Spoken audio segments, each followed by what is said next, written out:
Welcome to another episode of Animator Interviews. My name is Evan Vernon. I'm a contributor at Animation for Adults, as well as Animation Nights New York, also known as ANNY. For those new to ANNY, we are a monthly screening event and yearly festival that celebrates the very best in animation talent. Our artists come from all across the globe, and many have had their work featured at Cannes, Annecy, and other prominent festivals. We receive hundreds of submissions each year, and each year we screen just 20 at our annual Best of Fest. Today we have the rare delight of discussing one of those 20. Martina SCARPELLI is with me now. Martina is the Italian director behind Egg, a dark but candid portrait of a woman fighting anorexia. To recover, the woman follows a strict food plan, eating whatever the doctor orders to reach a healthy weight. All goes well until one simple dish crosses the menu, an egg. To the viewer, eating it seems simple enough, but to the woman, it becomes a nightmarish ordeal, one that will send her spiraling into relapse and threaten to undermine her health and sanity yet again. Praised by critics for its strong message and inventive style, Egg has several honors to its name. It won a Crystal Award at Annecy, was shortlisted for a Cesar, and now is one of our winners at ANNY Best of Fest. Today, Martina has kindly agreed to discuss Egg in her artistic career. Unlike our past episodes, today's interview is also public and open to audience questions. We will address all of those as they come in. Martina, thank you so much for being here. To start off, tell us a bit about yourself. What inspired you to become an animator? I think my animation story is a bit different than the usual animation story, I would say. I never knew I wanted to study animation until it happened. I studied fine art in the Art Academy in Milan. Interesting. Mostly painting, drawing, and etching. Those were my main things. And I spent a lot of time and a lot of work trying to develop my I would say like my gesture into drawing, like what is my sign and how is my sign unique compared to the drawing sign of another. And then of course the animation, the Arts Academy also surrounds you with a lot of references and artists that you look at. And I saw the work of William Kentridge that works a lot with animation. Mm-hmm. And long story short, I ended up at a film festival, at Milano Film Festival in 2012, I think, by chance. Like I was walking and there was, they were projecting the animation marathon during the night in a park. So I just like spent an evening there looking at animated shorts. I saw a family portrait by Joseph Pierce, an animation director from UK. And I fell in love with the medium. And so, a few days later, I was applying for an animation school. And here I am. And then, of course, in film school, you also learn all other animation references. And you really learn about the medium and the language. And I really fell in love with it. I think it was really interesting, that comment you made about your background in fine art. For those who've seen Egg, you can definitely see kind of the stylistic overlap between that fine art influence and just animation as a medium in general. It's very experimental, that sophistication shows, which kind of leads into my next question. So this is a very powerful film that addresses a very pressing issue. Anorexia is something that probably isn't discussed as much as it should be, but give us some background on this film. What inspired this story? What does it mean to you? The story was literally came out as requested from a workshop that was held in my school, in the animation school. It was hosted by Joanna Quinn and Les Mills, also directors and scriptwriter from UK. And they asked us to write 500 words about a turning point in our life. And that was like before the holiday. Then I went on holiday, and for 3 months I thought, okay, what am I gonna write? And at that time I was still working a lot as painting and drawings, and I kept drawing these this picture of a woman with an egg in the belly. So it was a motif that came with me, that lasted in me for many years, even before starting the animation school. And so I really like the symbol.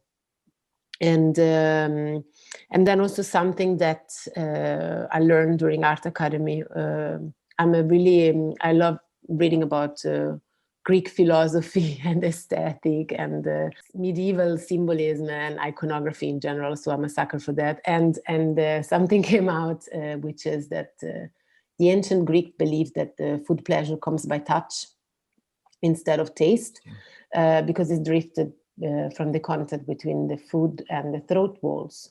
So the iconography of gluttony, of the pleasure of eating, has always been the one of a woman with a very long neck.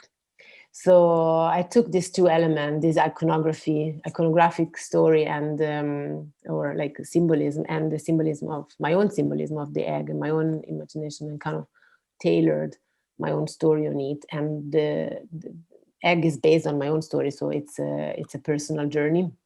And at some point in my own journey, I had to eat an egg, and it was a very scary moment. So I kind of then placed all this feeling in the film and tried to, tell it in a way that it was personal yet universal. And you can put in the egg whatever story, whatever addiction, whatever problem you might be having or fighting with.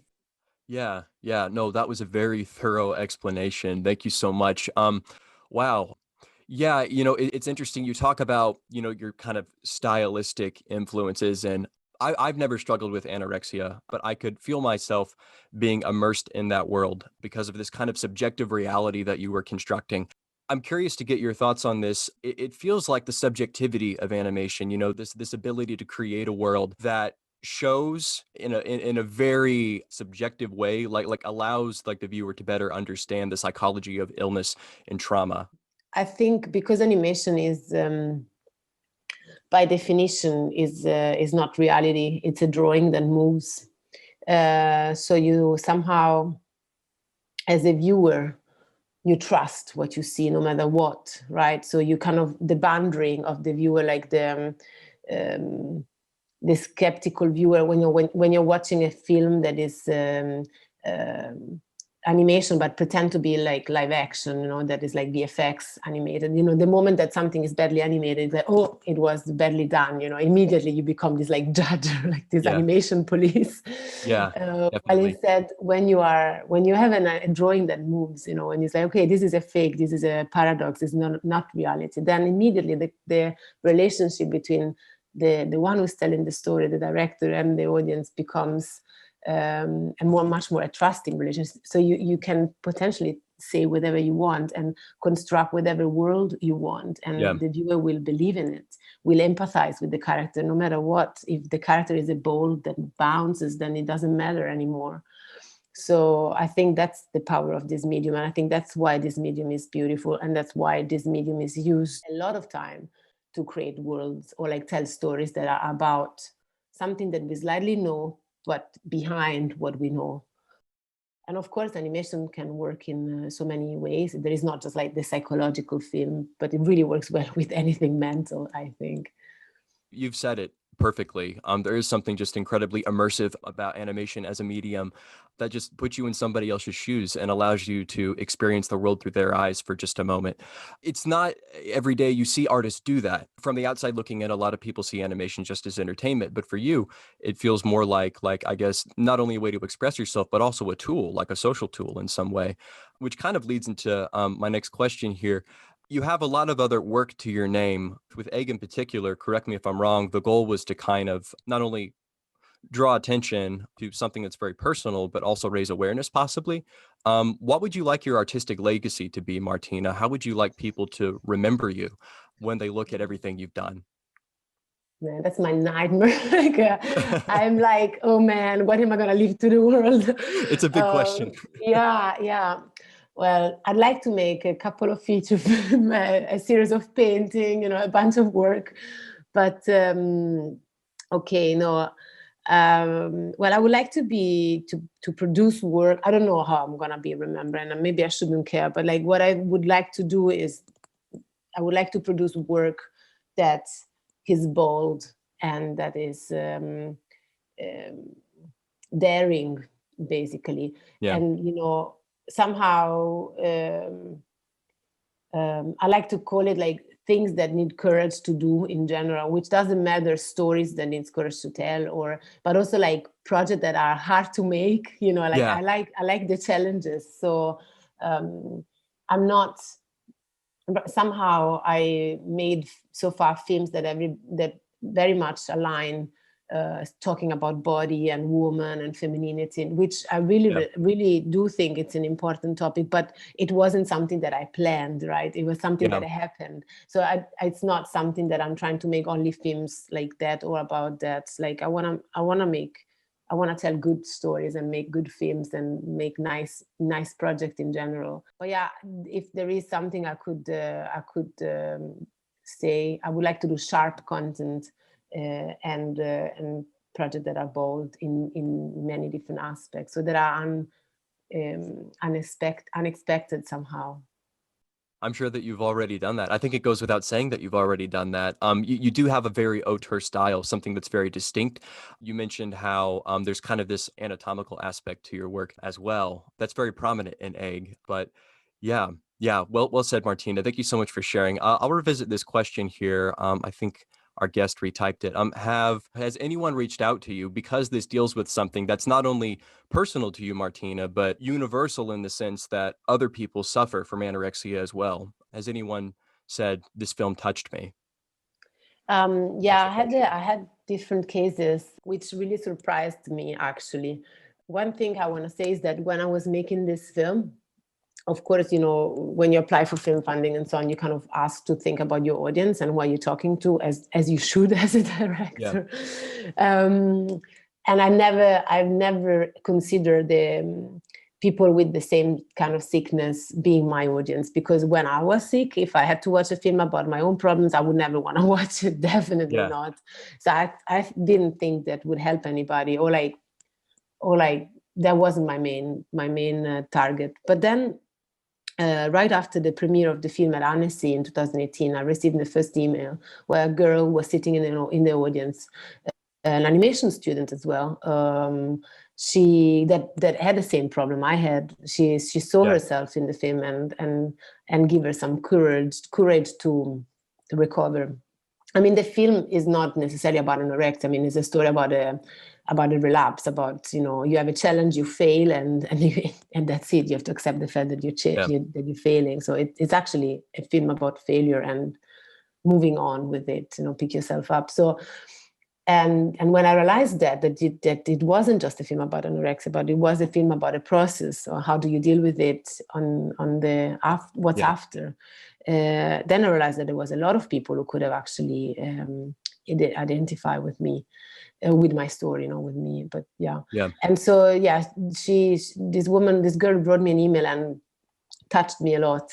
I definitely, I keep it with a lot of care. And then there has been other episodes. Also people who have been dealing with the same kind of issues and asked me about it, you know, or like disagreed with some aspects of the film and asked me about it. So I think it definitely initiated a lot of dialogue, which was surprising, but absolutely welcome. And I'm glad we did facilitate it. Yeah. Art is often, especially visual art, is often described as sort of a universal language, right? And whether you wrote this, like made this strictly as a personal piece, or like intended to touch people, like that was the result at the end of the day. This very like personal portrait of this experience you had touched other people. That says a lot about the power of not only animation, but just visual art in general. I think that's a perfect note for us to end on. I appreciate you're busy, so I want to keep us on time here. But for all those in attendance, we really appreciate you dropping in for this special interview with Martina. If you'd like to continue following Martina in her work, we'll post all her pertinent professional sites and social media handles in the interview description. Martina, thank you so much for your time today. All the best to you in the future. Thank you so much, Annie and Evan, for having me.